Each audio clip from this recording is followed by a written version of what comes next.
All right, I know what you're thinking, Deacon. You're in another VN. What is going on? But you're wrong. This car truly is something unique. So this car is a literal museum piece out of the Echuca Holden Museum. That museum unfortunately closed, and this car was auctioned off. Now you might be thinking, what's going on with this car? Well, it is a 4-cylinder VN, and as you can see down here, it's got a VN Commodore shifter. It's got a head unit that I've never seen in any other VN before. It's got no air conditioning, and it's got 130,000 Ks, but it's just really strange. It's a Bellina, as you can see here, but it's got windy windows, which is unusual. It's just a really weird car, and I will do a full overview and review of this entire thing, but I just thought that I would share what's going on about this car. So it is the GM Family 2 motor that is in this car. So it is very similar to the Holden Chimera. Actually, you know what? Maybe I'll just quickly show you. Well, it's actually the same gearbox that's in the Holden Chimera, although it is Northwest. So it is a little bit different. You can see it's a little bit shed dusty, but there you go. Look at that. So obviously an extremely rare car. So my understanding, it is the only one in the entire country, the only one in Australia.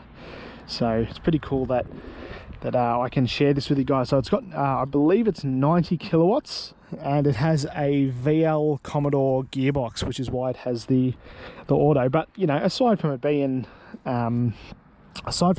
a New Zealand import, which is why it has New Zealand plates, it's also in really good condition. Again, it's pretty dirty. It's a little bit rough around the edges, but overall, it's really clean. So I'd love to take this for a drive and show you guys, because there's a lot of really weird things about this car. Like, as you can see, it's got no tags. It's just really unusual. I won't get too far into it because I'll make an entire video about it, but let's go for a drive.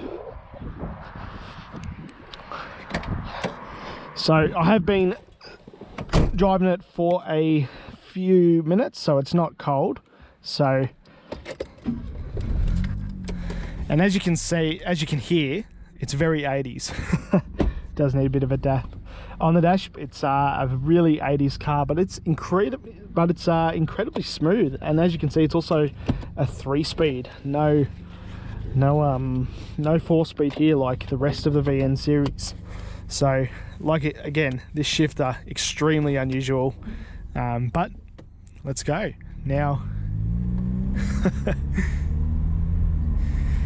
Very strange noise to come from one of these cars. You know, usually I'm used to it being a 6 or an 8, and definitely not one of these.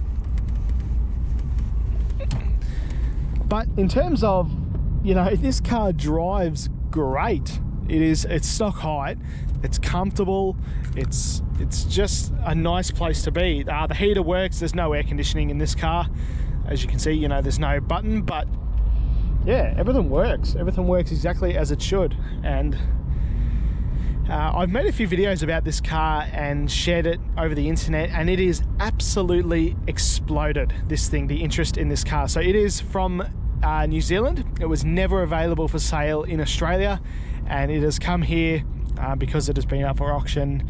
So it doesn't have a catalytic converter either, which is quite unusual. So one of the reasons I believe this was never for sale in Australia is because it did not pass emissions testing. So it didn't pass emissions testing, which is why it doesn't have any tags. I think why it doesn't have any of the catalytic converter. Over here is an 70k zone. So we'll go from flat foot to 70, but don't get too excited. It's not fast, and of course I do have the owner's permission to do this. But yeah, just a really weird thing, this car, and it's just really cool that I had a follower that was kind enough to lend me this car. And again, really cool, extremely rare.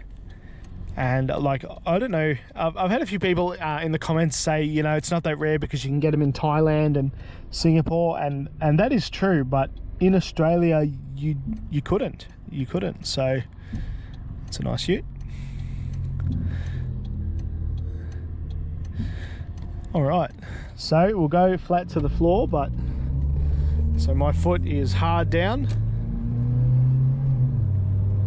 Oh, I thought it was.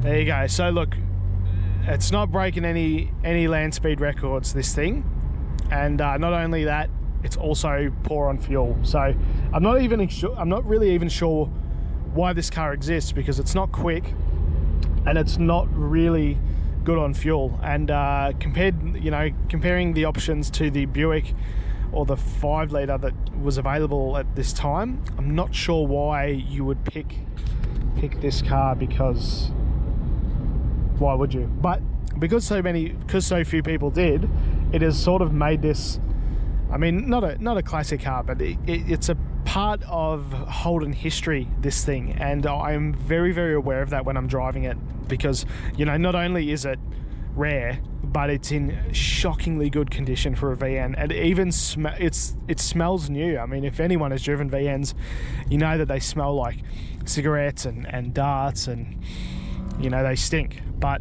not this one. This one smells like nice glue and fabric, and smells great. And yeah, just a really, really cool thing.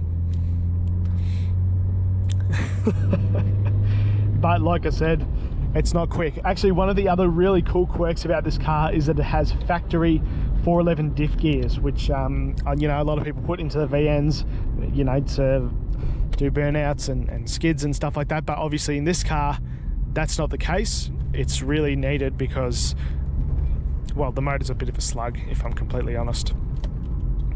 But yeah, just a really cool thing. It's really strange. It's currently unregistered, but of course, you know, I've got all the permits and insurance and all that. But it's going to be a bit of a nightmare to get on the road, I believe, because you've got to go through all the emission stuff. And, you know, that's really a bit of a bugger. But it's honestly one of the most honest cars I've ever driven. It's even got the number plate etched on all of the windows. I can't really show that now, but it's just, yeah, really, really cool piece of Australian history. It's not fast, because this motor came out in the Chimera, and it's just, I was talking about it with the owner. I'm not sure how Holden made any money with this car, because the engineering and fabrication work and everything that you would need just to do a few one-off 4 cylinders, I can't imagine that it would be worth it. Especially, you know, so maybe I'm missing something in the story there, but it just makes no financial sense to me why this car would ever be made. But I'm glad it did, because it's kind of cool, you know.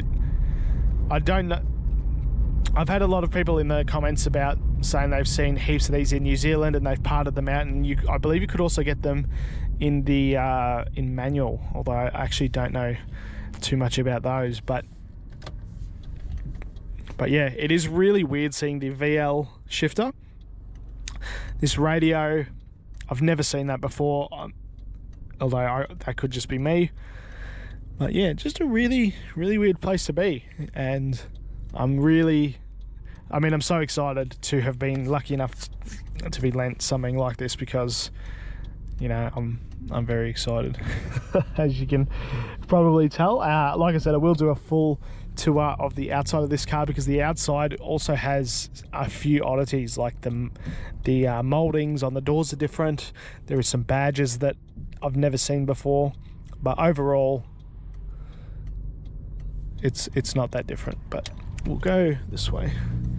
All right, we're in a 60 zone. Whoa. Okay, maybe not. All right.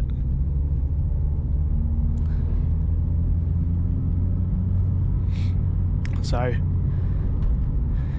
yeah, it's this car came from the Echuca Car Museum. Again, unfortunately they closed, and this car was part of the collection there, and it was sold to somebody locally, one of my followers.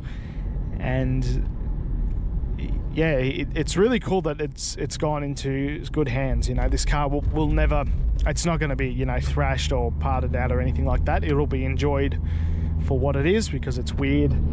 and it's quirky.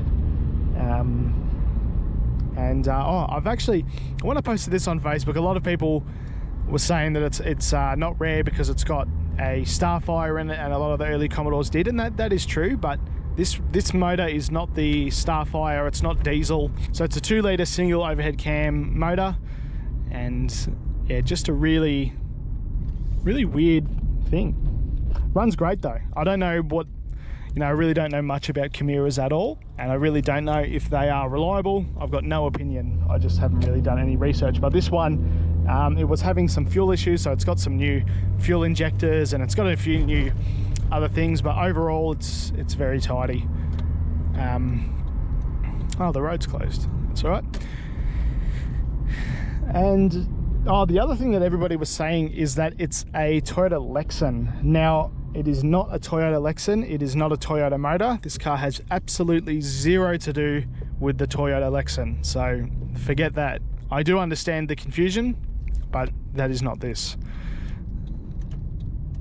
It's just a very rare one-off car. As you can see, it's in fantastic condition. Great headlining. I love the seats. They're really good nick.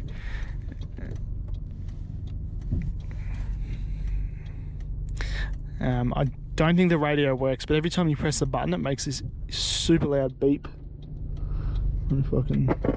Oh.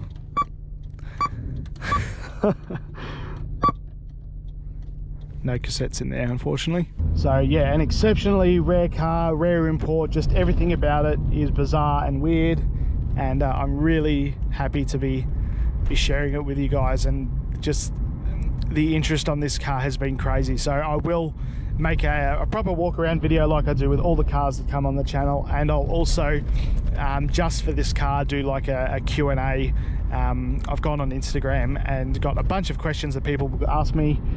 Follow along over there. I always post what I'm doing sort of day to day, and if I go and I'll grab those questions and make a YouTube sort of questionnaire about this car, because I understand there's a lot of interest in it. Unfortunately, I admit it's not actually that interesting to drive it. It's more interesting the fact that it exists, because it's not fast, it's not torquey, it's just a slow VN. But that doesn't mean that it's any less special or any less cool. But hopefully you can see by the lack of my head movement, it's very comfortable, nice and lazy, and yeah, very cool. I really hope that you guys enjoyed the sort of quick POV video that I've done of driving this car. I really enjoyed having this car on the channel, and I will be doing a walk around video of it and a Q&A video, just talking about this thing, because it is literally a museum piece, and it just gets me so excited talking about this thing. So thanks for watching and following along, and hopefully I can get more cars that are a little bit weird like this, and also just cars that are in good nick. And of course I'll also be working on all my own cars. So I really appreciate the support, and thank you for watching.